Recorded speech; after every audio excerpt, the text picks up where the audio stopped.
Akpene mi lege yi ke mi de ka won kple Ebanyigba TV yi le Dabala Junction le Saftonu amete nutom amuga nutom le mi kpogele le Ghana ti kome godo kele yi ma nyajo ikoba ka miesi le mi pe nyajo do opie me ne mi le Ebanyigba TV nyajo do opie mi ako ajare mi pe nukpo mo ji le no vi ke wo le de ka won kple mi le wo pe ajoga nukpo mo wana woji kama zan we kama apushi abotano ba ale kene ele kple mi ike mi le ntutu kwa kple he yo katano le jojo ko da dan ya fa ya bala uji ele wo pe gbada si odo na mi ke mi le asitrom le mi apanya jo wona wo muti ke enye nate agboye me Peter ye anozime ahenya jo vene mi le to besiade ke mi le ka fine mi agara nya jo ma mi alanku de ngodonya muti Ghana ko bi to pe do pepe gbere la gan e ko chade di ko de amuga nuto me yike awore ka kule efie ha kule adungo no lawi ke wade adamu ko kura di nya onti le mi amuga nuto me kale akpabubu hanjichu dejesi le Tanzania gbata du komebe ese yike hemone de vi ko fofu le po school de nyauma wo ade esema woda nyasala wo ye prebule mi bodogere egbato mi la matro bi mava na ba gere nya jome ne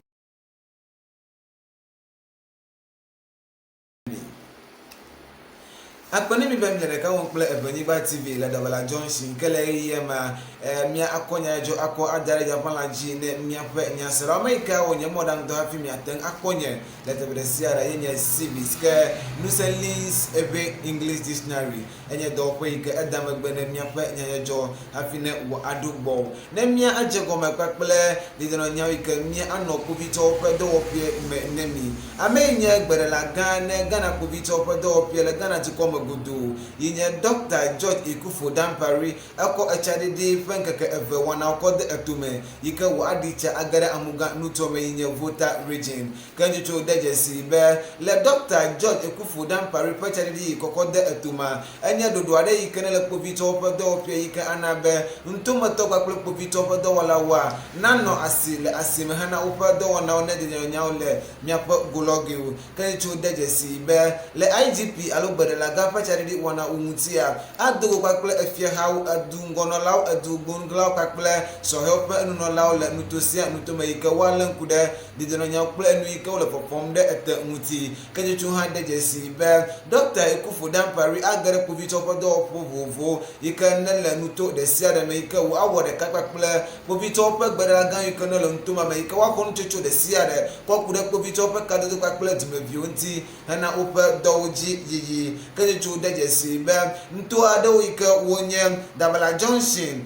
bato Dove Junction sugar kope akachi Dabala angloga keta agbosume aplau denu toko joje kwakle avedakpa kweto ha ele emeyike Dr. George Ekufuor wo adicha agere ntoma ume kedejesi be ntoma okata onye nuto yike nele amuga nuto pe returu pe lopo goji keji ka wude mebe le akachi kuna njuchware ikene adumura chote pa mahana bubito pa afode de ika wachi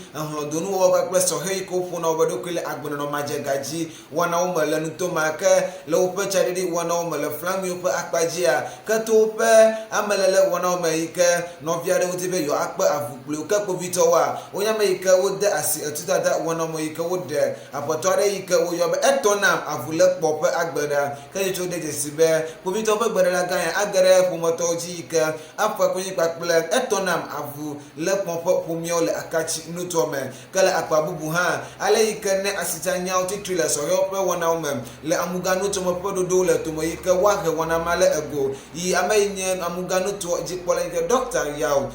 lecture achibo enya meika anongo na wona ma Dr. Ekufuor Dampare awore kakple le wona yemem kala wona yevo megbe ajagba yike wo anoto kontu ne amuga nuto kenye ho ka chola te pa ma agare abutia nutomem ka ava hlebi ava jolo kuita pakpla apa gologi ule amuga nutomem kala wana yengutia unjojo de sare ka abdu kocho Dr. Dampare pachari di agala amuga nutome ka wawara ka pakpla efia ha ngono law agbonu glawa mia akpoto ika mia achwe adareji nemi le mia pe nupo mo wana ojile Ebanyigba TV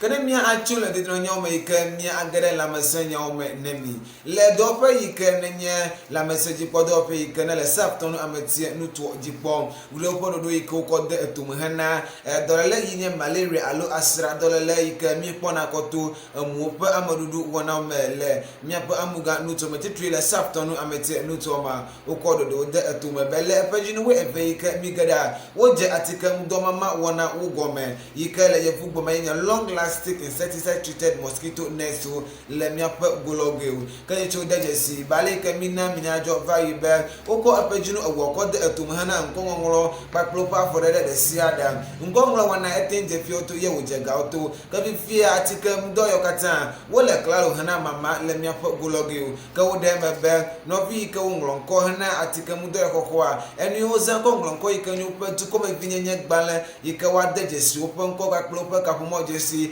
ple du alo to ko ike manola ye kunye ni ke wa hie be wa kwa ko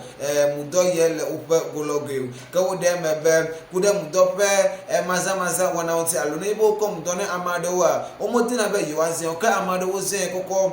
punare agbledo wana wo ma le pe me pam do ike wa chone no viwa o mode mudo kutuku areke me ike fie be mudo gbolo ko wa koko de asino ike anabe na achojule azazantilo alo na adui ike na amlo me ike wa nano didi kochu asrape dolele alu amupe amadudu wana woman ka do page yo de mebe le papa be pluwe enye bale kami de ko glone mi be o wodo dole amenhle me akpe bla andre vo ala fa aton bla enyi vo enyi kenya 72,388 kele upe agbagba jeje mutia wo jagba yike wo ma adem doti kene no bi henlem akpe bla asheke for the kala fa the kabla adem for the keke 91,163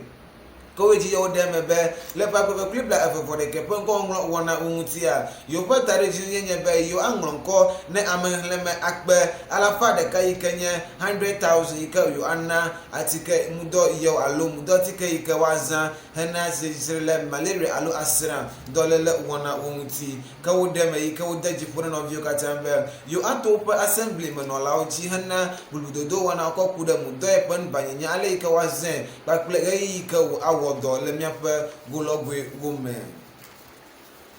kene mia akoy apota ne mi le egbenya jopo akpaji ike mia agada gbata to ala bebe ni ba tv a enya jore sare ike nele ike me ike ohie ne mia pe ajoga nu pomola wa ye mi akọ ajare ya pala jinemi kude ese ike nele Tanzania gbata to come hana de vi ike ne be wole school de happy taflache wo fofu a mo ngbo pare ke megala osi le Tanzania gbata to come be wa akpoto ayi de wo school de wona wojia nje cho de jesi be ame ike nye dungo nola ikenele agbansronya oji pom le Tanzania gbata to government Professor Joyce Ndejiko enya me ike edemebe ye pododo le to mehena gegere South Africa ikenele Tanzania gbata to komebe walan kure ese ike ukodade de VOG ke dukula kokwo ikenye Tanzania gbata to koprola John Magufu ukode etome muti ike le pakpebe pli evie ikenye 2002 ye uko ese ko akuko ne novi ke ese le to wom le Tanzania gbata to komebe we asheke son 19 years yenke vai ka apono Professor Joyce edemebe le ye pantete mutia the view kana le gomeje school kwa platiti na school ikenye basic and secondary school le Tanzania gbata to koma njocho ba dejesi kocho America wo cho de le nyanu bi ope jena be wana woman right activist so when make ko ngro agbala ikenye memorandum kokko vene yo be you alen kulenti le se otakepiem ka apono Joyce edemebe le ese iko kode etome iko no do woman interview kata na wodofu nyanu bi ikalo school de hafi be kama ba tuolo open school de wana woman esie edemo be wacho ade amo epebla etonson le Tanzania gbata to come kan de sere ke adu kocho apono Joyce be dodo iko kode etome be ya de ese da nya kwoto yika mi akondichu akwadara ya fanlaji na mi ape ajoga mokpola ukata akpene mi le ike mi wore ka kple mi le mi apenya jo do prime kege yi more ge mi akom mi apenya jo le egban kekeji ako asedo yenye ekie aga happy na ma ajo le mi egba ma agbuglo ma alen kure ngodo nya nti mo wodo kochu nemi